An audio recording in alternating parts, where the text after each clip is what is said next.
police! Urgent assistance. In modern Britain, There's been a big accident. the most dramatic 999 calls The car is now on fire. often require not one, but two emergency responders. I'm a police officer, she's a paramedic. In Kent, one of Britain's biggest counties, I'm just thinking if we just cover it all. a groundbreaking joint response unit has been formed, Ready, set, lift.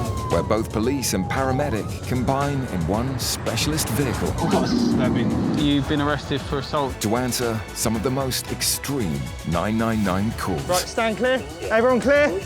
Shock. We already outdone ourselves on that one. Face the wall. Mate, I can't believe we got him.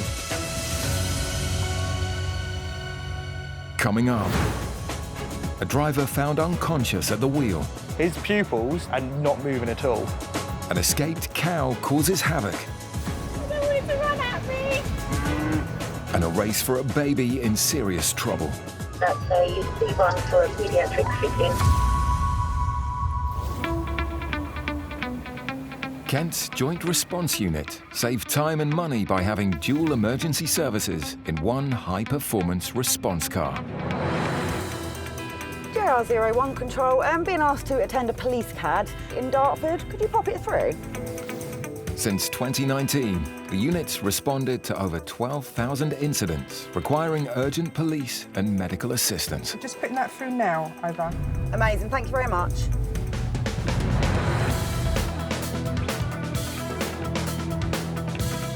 It's 7:50 p.m. Paramedic Aisha and Special Sergeant Kevin are called to an incident in the middle of a residential street. So there's a report of a male and female that have been arguing. It's going down as a domestic incident. An elderly lady is in between them trying to break them up. It could potentially escalate into something more serious if description of the male is white skin, white and black top, and then the female, white skin, wearing all black. We've arrived at the incident and we're just in a direct location that we were given. There's no one about apart from a few people playing basketball. The couple have disappeared, but then something else catches Kev's watchful eye. A car crosses their path with its lights off. Stick your sirens on me. Just gonna have a quick chat because they need to have their lights on. And just when they think the car has pulled over, We're going to Because actually I'd stop. rather. it's off again. They look like they are about to... Yeah, Juliet Romeo 01 priority. Go, Kev, go, go, go, go. Stop! While Special Sergeant Kev chases on foot, Juliet Romeo 01 priority, mate, I'm making off. Can we get your phone, mate? Paramedic Aisha assists alongside in the patrol car until the runaway disappears down the side of a house. Where's he gone? Unfortunately, they are a little bit quicker than me, so they managed to get away. But at the moment, I've got other units en route to see if we can track these males down.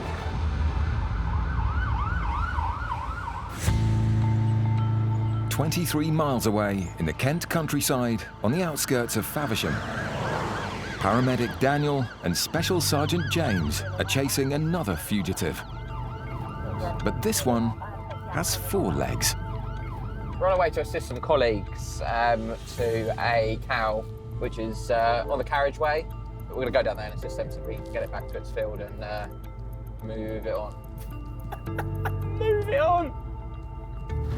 That was so bad. That was so bad, James. Reported to be on a 60-mile-an-hour road, a loose cow in traffic is a danger to everyone. If it gets hit by a car, I mean, it can cause quite a bit of damage to the car and obviously injure the people inside. If it bolts for anyone, it can cause injury. So for the welfare of the animal and obviously the safety of the public, it's quite important to go into it.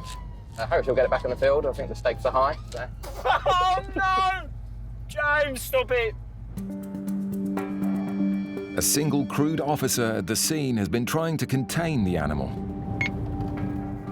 Oh, yes, the cow, or the bullock, escaped from the impromptu pen I've got. I'm just after it's down Faversham Road towards Gravesend.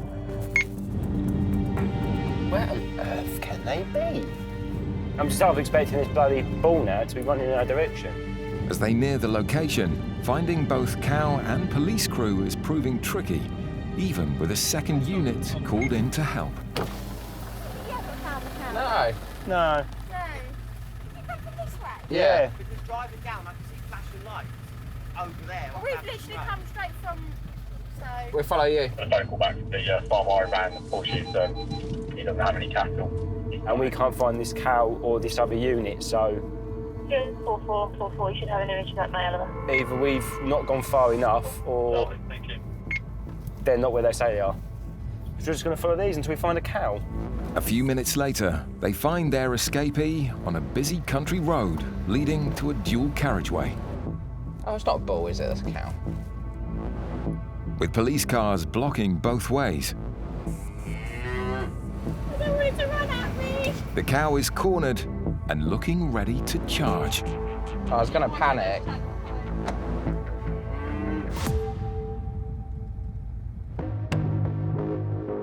Over in Dartford, Special Sergeant Kev is still trying to catch his two-legged runaways. He's jumped a fence in someone's garden. It's all right, but can we go back to the car? Yeah, of course.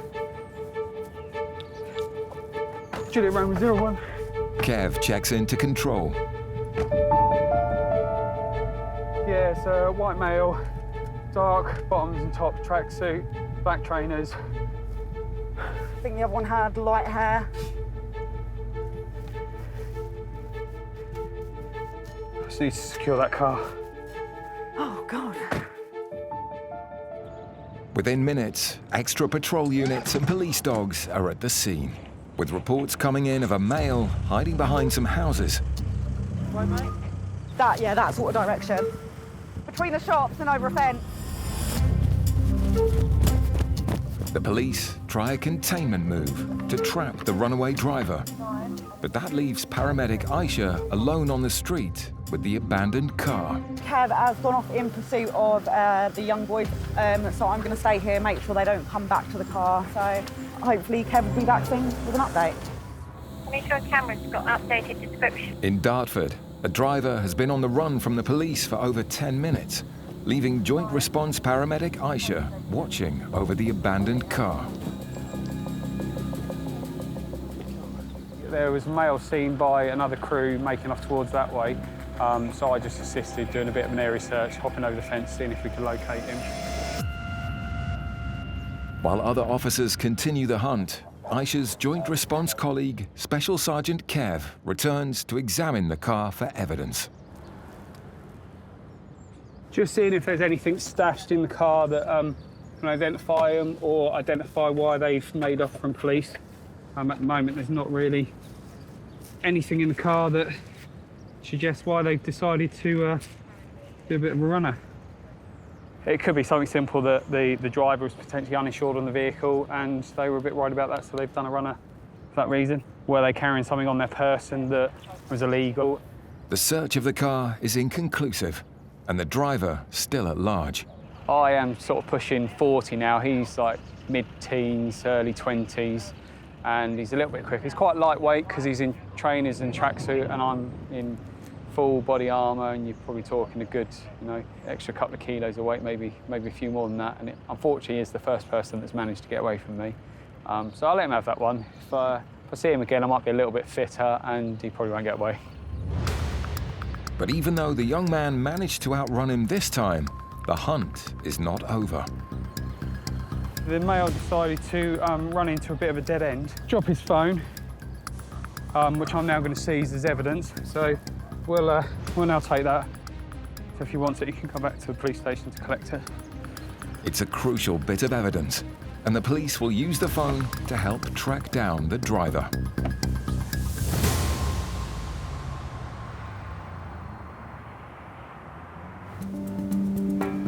In Graveney, near the North Kent coast, Paramedic Dan and Special Sergeant James have located the cow causing havoc around Kent's roads. Working with 2 police units, they attempt to trap it between the 3 patrol cars. I was going to panic. I don't want it to run at me. But the animal has other ideas. No, so as you can see at the moment, the horse is trying to outsmart the police officers, but... The cow. Sorry, the cow. Look, he's done it, no, look. The cow walks straight past the car blocking the road. Come on, in your car. How have you let that get through? So Paramedic Dan, along with the 2nd police unit, race ahead. Uh-oh. No, he ain't gonna jump over, is it? Surely not. Attempting to box her in. Oh dear.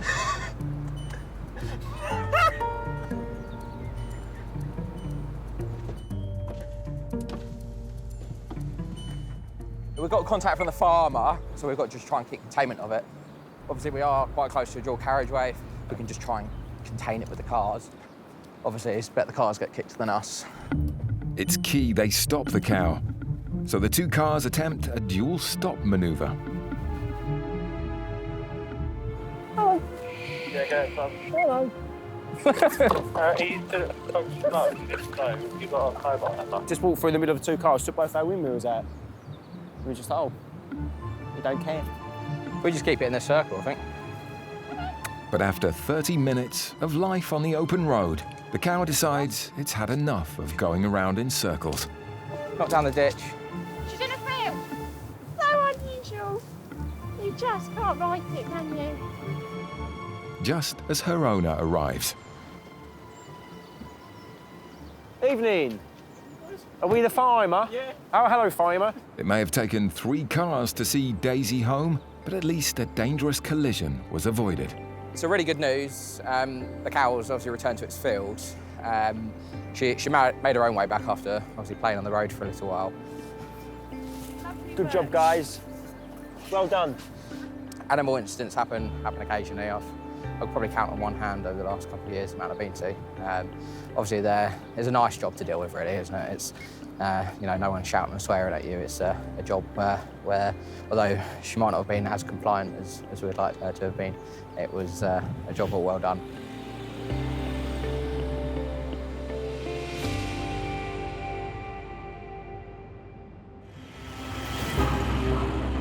The Joint Response Units have the skills to attend to almost any type of life-threatening incident, from road traffic collisions to domestic assaults.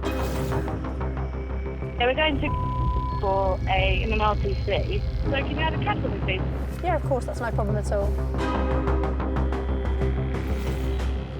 3 minutes into their shift, Special Sergeant Hannah and Paramedic Nathan are called to a report of a driver lying unconscious. I think it might be down in that car down there. Juliet Romeo 01, control over. 01, control over. No. What's gone on? Yeah, they have crashed. Any masks? The car's smashed into a lamppost and the driver's out cold in his seat. You all right? What's your name? Let's sit you up, sir. The man's unresponsive.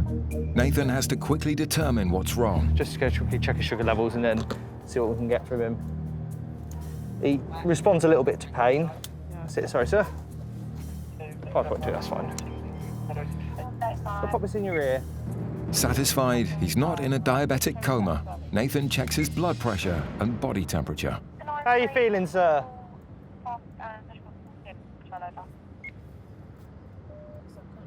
Yeah. You want to grab me the drugs bag out the back? Have we got it? No, the red. Oh no, I haven't got a drugs bag, have I? Got it. No. There's a problem. Nathan is only just on shift, so he doesn't have all his paramedic drugs available yet. Unfortunately, we've just started shift, so haven't been able to grab any drugs or anything yet. So we can start giving him fluids and potentially something called atropine as well, just to hopefully speed up his heart rate a little bit. Worried about the driver's low heart rate, Nathan calls for backup. I'll just go lie down a bit, mate. Juliet Romeo 03, go ahead. I'm gonna have to put in a grade 1 because I haven't got a drugs bag or anything yet. No worries at all. Get a crew on route to you now. A grade 1 backup means Nathan needs an ambulance urgently. Apart from being unconscious, he's a little bit hypertensive. And time is critical.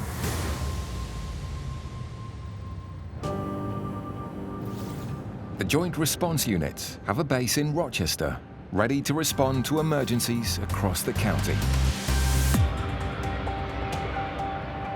Zero 1, evening. We're not too far from your Pennington Heath CAD. Do you want us to go make a first and I'll let you know what's going on?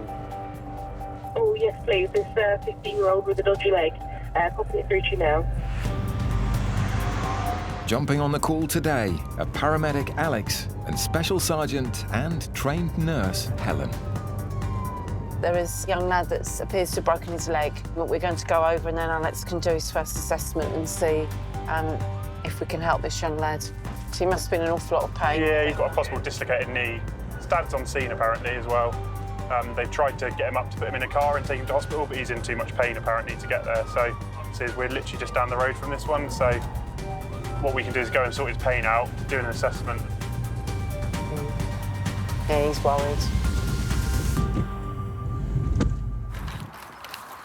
What's happened then, sir? I don't know if he's just standing there or whether he was walking, but he sort of like really come out at a funny... Was he just... Were you with him when it happened, were you? Or? No, I wasn't. I tried picking him up, but now he's gone into a bit of a hot spot. OK. Oh, that's a good angle, isn't it? I can see that from here.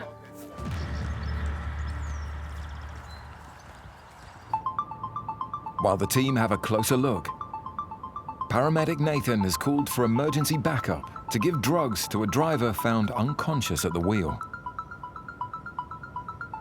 But whilst waiting for the ambulance to arrive, the man regains consciousness. All right. How old are you, sir?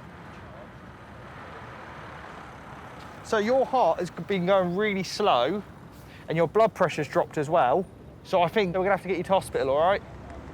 Minutes later, the ambulance arrives. So Braddock 34, blood pressure is like 50-something. I don't think you'll be able to walk yet. His pupils, to start off with, were just freeze and just fixed and not moving at all. So I don't know whether he's definitely had, he's had some sort of like cardiac episode or something, whether it's caused by drugs or not.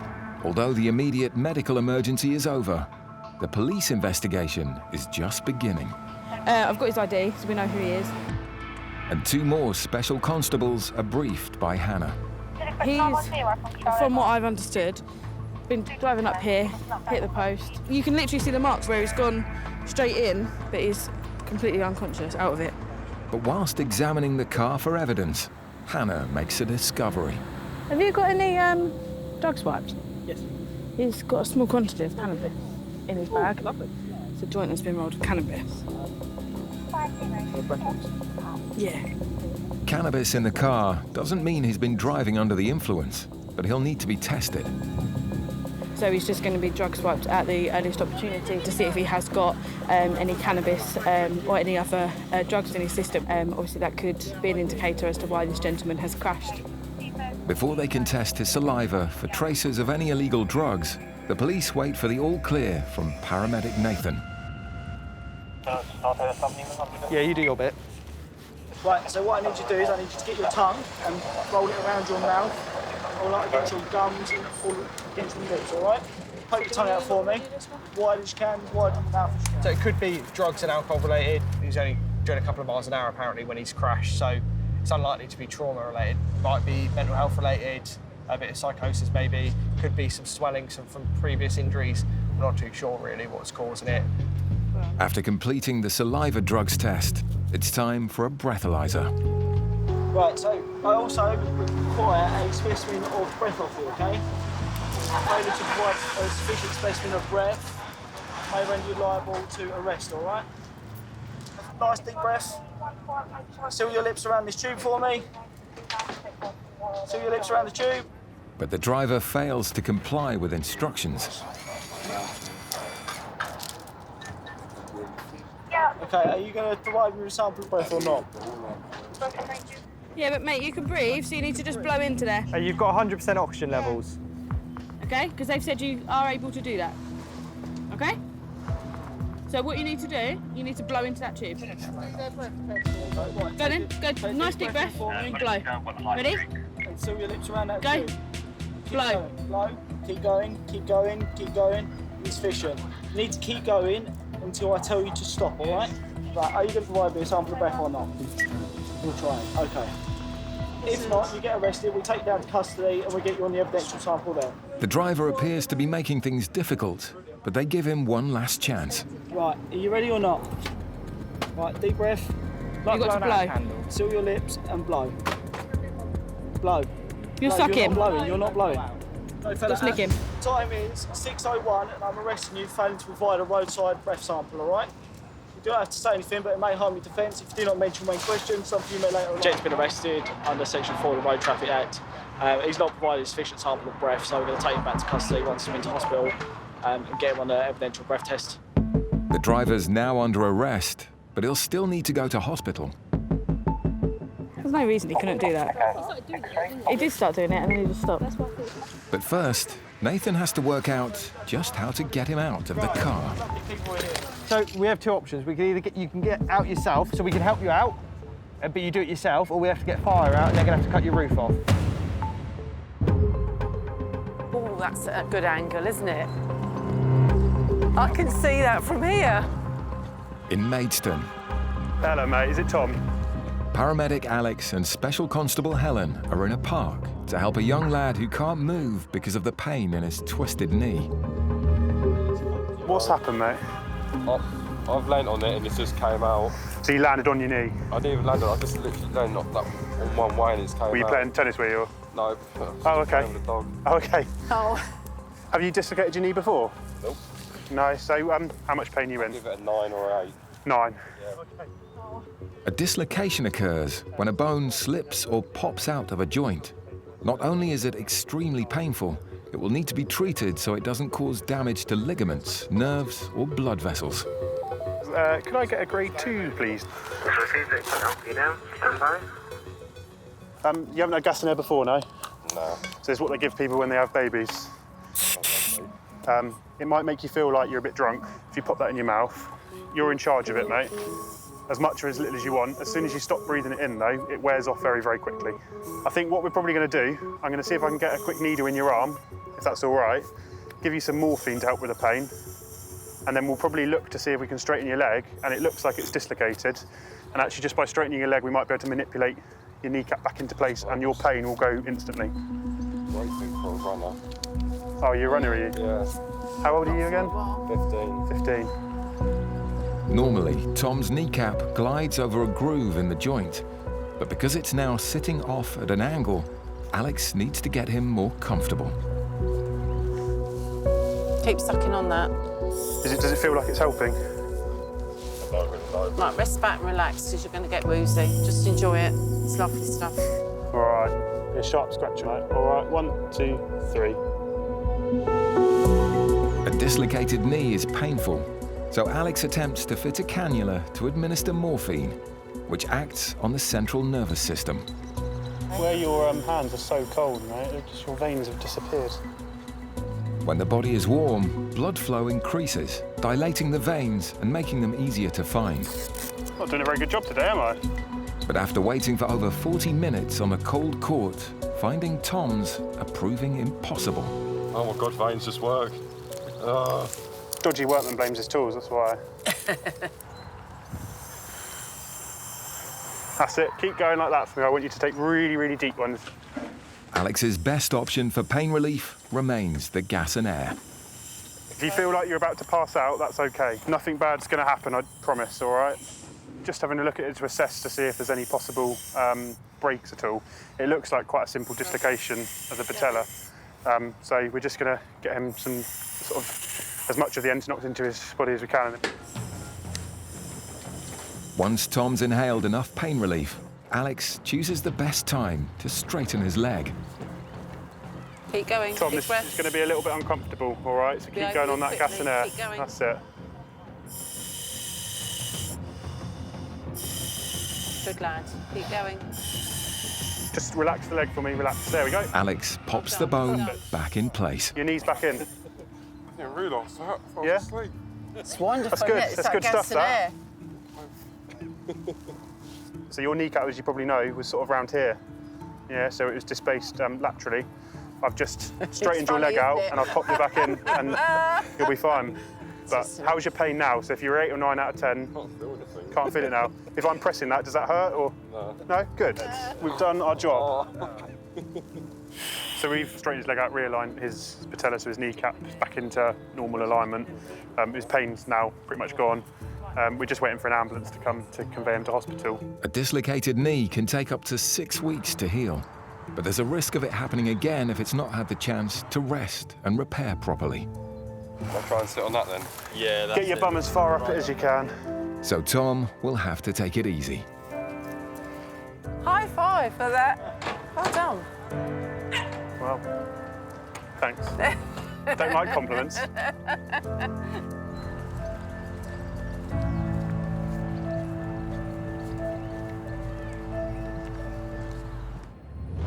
A driver has been arrested for failing to provide a specimen of breath after crashing into a lamppost. He needs to go to hospital, but says he can't move, and paramedic Nathan has given him 2 choices to help get him out of the car. You can get out yourself, so we can help you out, but you do it yourself, or we have to get fire out and they're going to have to cut your roof off. That's the 2 options.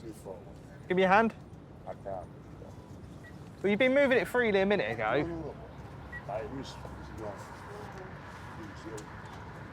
Where does that hurt? In your back. Romeo 03 CCAM, can we get fire running to this for them to cut him out of the car, please? Yeah, of course, no worries at all. I'll get fire recording up for you. Lovely, thank you very much. He's complaining of back pain as well, and can't get himself out of the car, so we're just waiting for fire to come now to cut the roof off. Whilst they wait for the fire crew, Any weed or anything? the driver makes a confession. So he's just said he's had copper on it. So when we arrived, he was slumped over the wheel. He has come round a bit since then and admitted that he has had alcohol and he has had drugs. The fire brigade has arrived to extract the driver, who says he can't get out of his car. We're starting for a removal. No, perfect, thank you. Yeah, happy. Lovely, thank you very much. So we've got 2 fire engines. Firefighters are currently taking the roof of his vehicle so the ambulance can instruct him. We've got 3 paramedics. We've got 3 police officers here. So all of us are here just working with this one Mal trying to get him out of the vehicle and obviously sort out the scene. Oh, we're going to be cutting that grass above your head. Yeah, that's all right. Nathan's job is to keep his patient calm and still. Exactly, that's the big worry. Yeah, so that's the biggest issue, isn't it? So in a minute, what we'll do is we're going to put a hard board down behind your back, pull you up onto it, and then lift you across onto our bed. All right?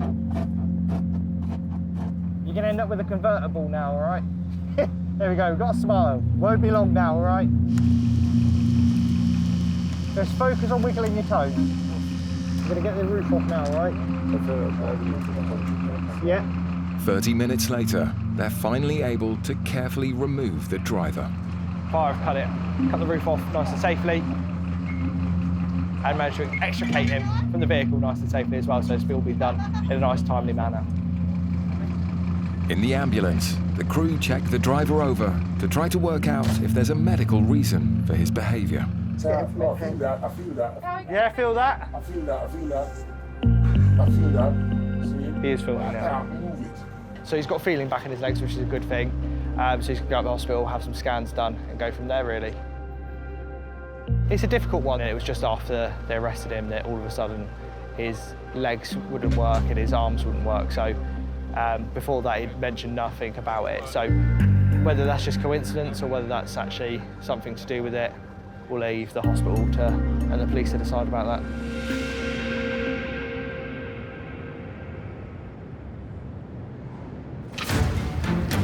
The JRU teams are made up of around 20 special constables from Kent Special Constabulary and a similar number of paramedics from the South East Coast Ambulance Service. Looks like the rain's coming down, so might be a few RTCs out there. And they can sometimes find themselves working shifts with colleagues they've never met before. No, never crewed up together before, so yeah, we'll see how it goes. Luckiest lady in Kent, right there. Yeah, we'll see. Hopefully it'll be a good day. It's 2 p.m.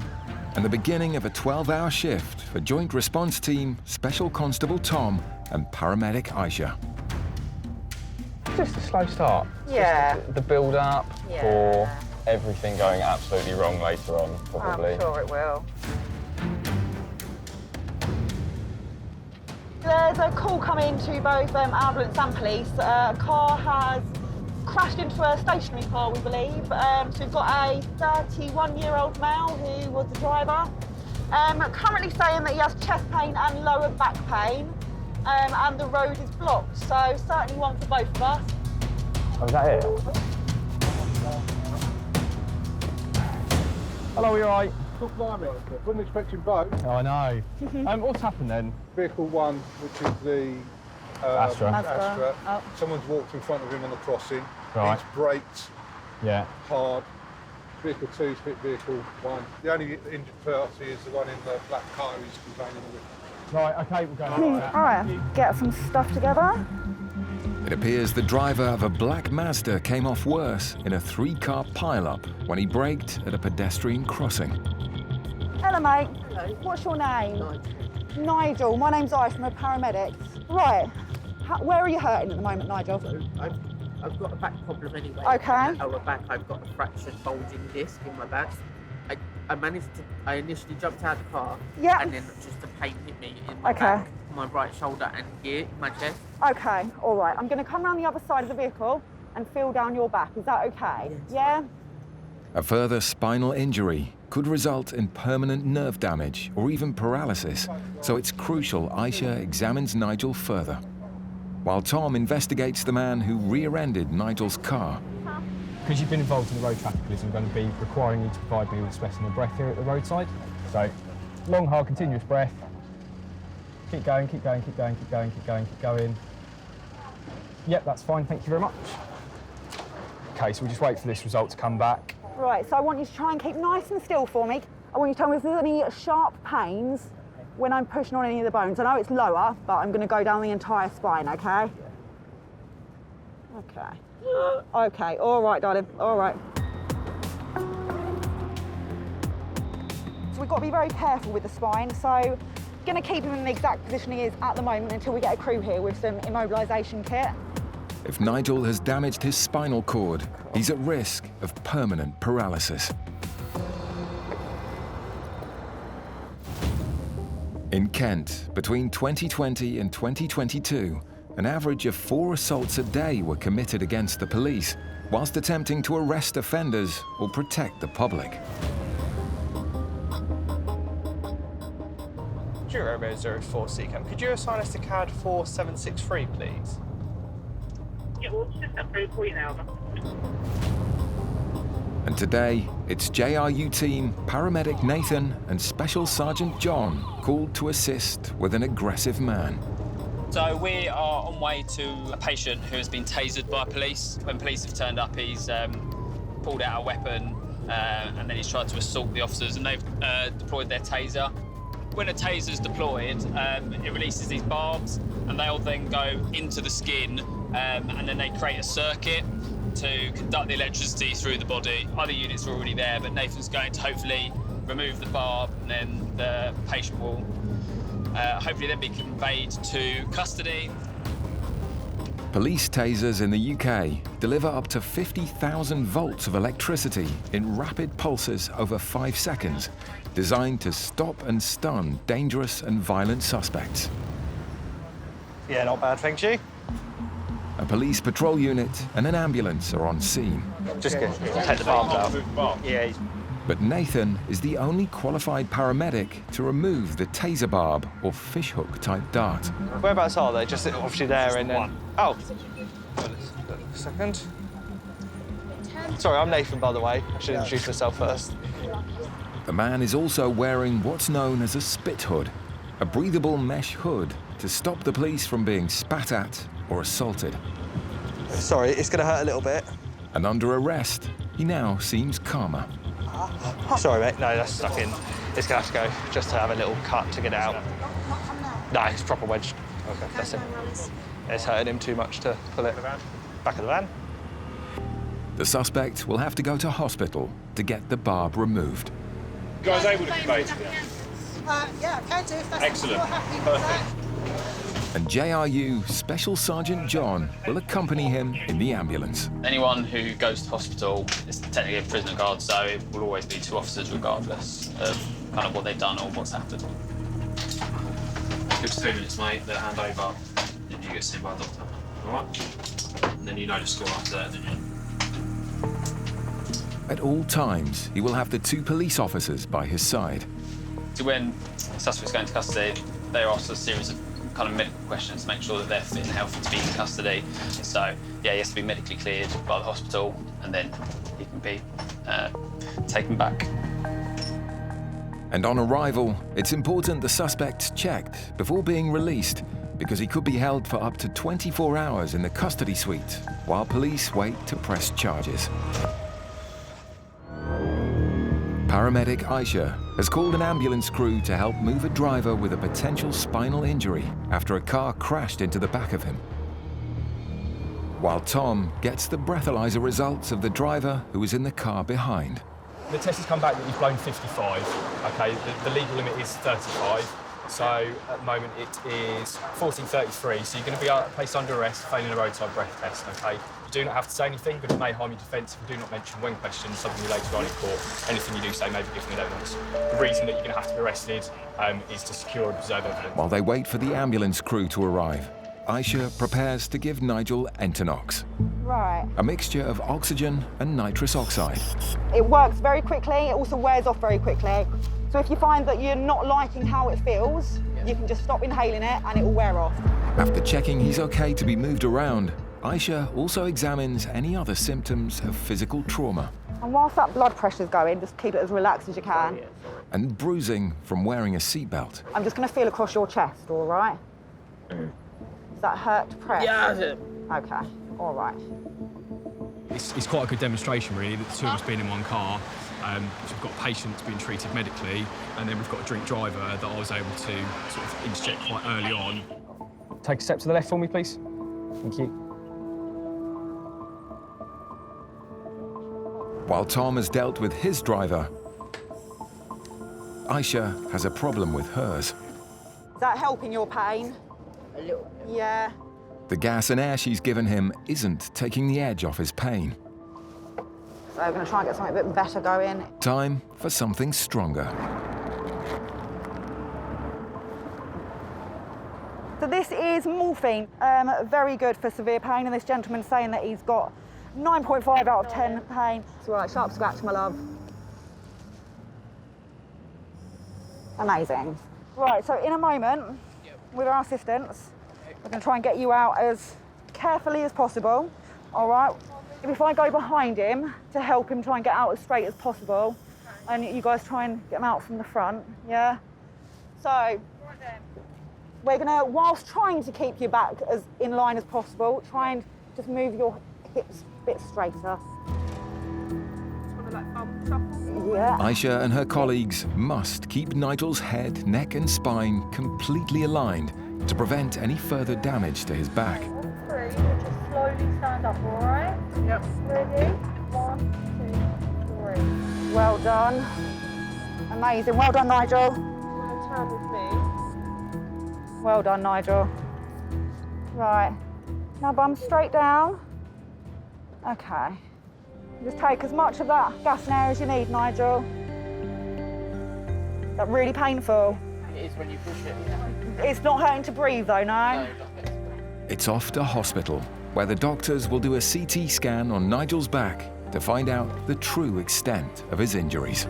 Yeah, I think perfect JRU job. Lots for me to do, lots for the police officer to do. This is exactly what we're here for.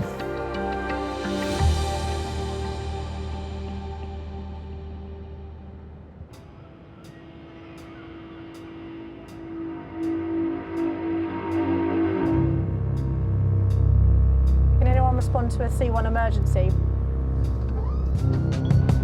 That's a C1 for a paediatric fit-in at Rochester. Every month in Kent, more than 4,000 999 calls are categorised as C1. meaning a patient has life-threatening injuries or a time-critical illness.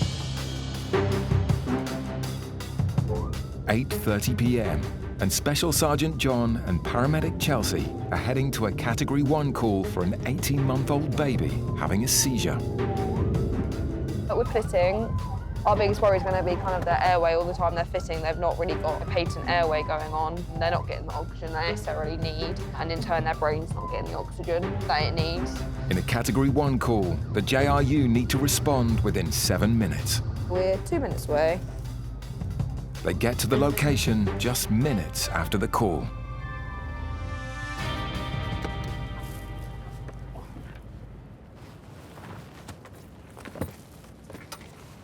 Let's go. Hello, you right? Okay. Who's upstairs with him? Okay. Hello. Hello. Oh, hello, little one.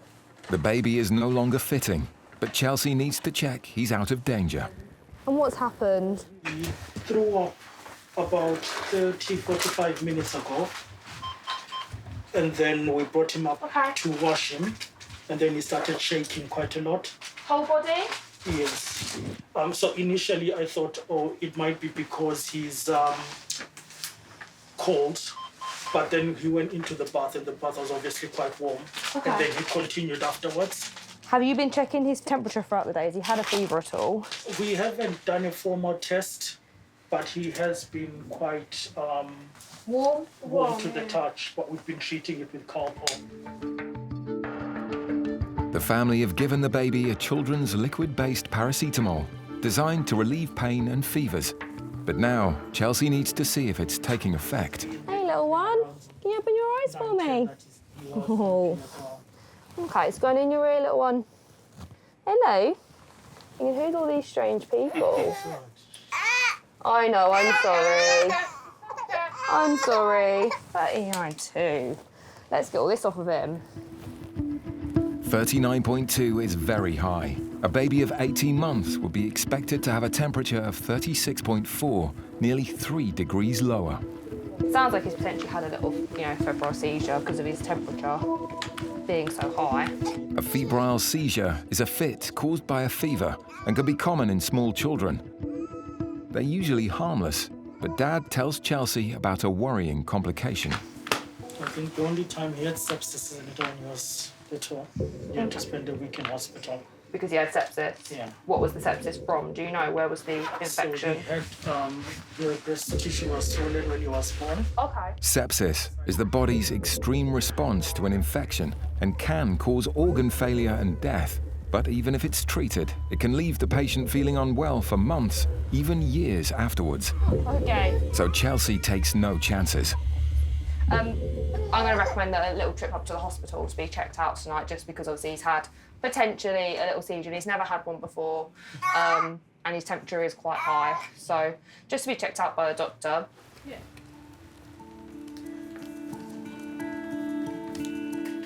Just 8 minutes later, an ambulance crew arrive. Oh, hi. Oh, hello, how are you? We're just going to head down. How are we? Can you head down? Yeah, we can go straight out to the truck. Oh, I think he's had a little febrile.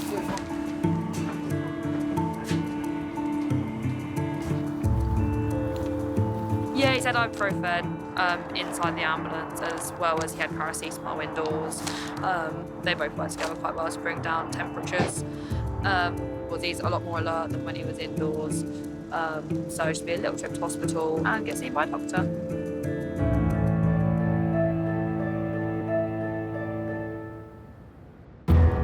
How are you feeling, sir?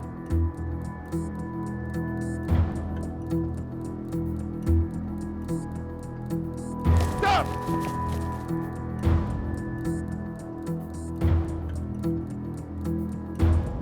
What's happened, mate? I've leant on it and it just came out. Okay, all right, darling, all right.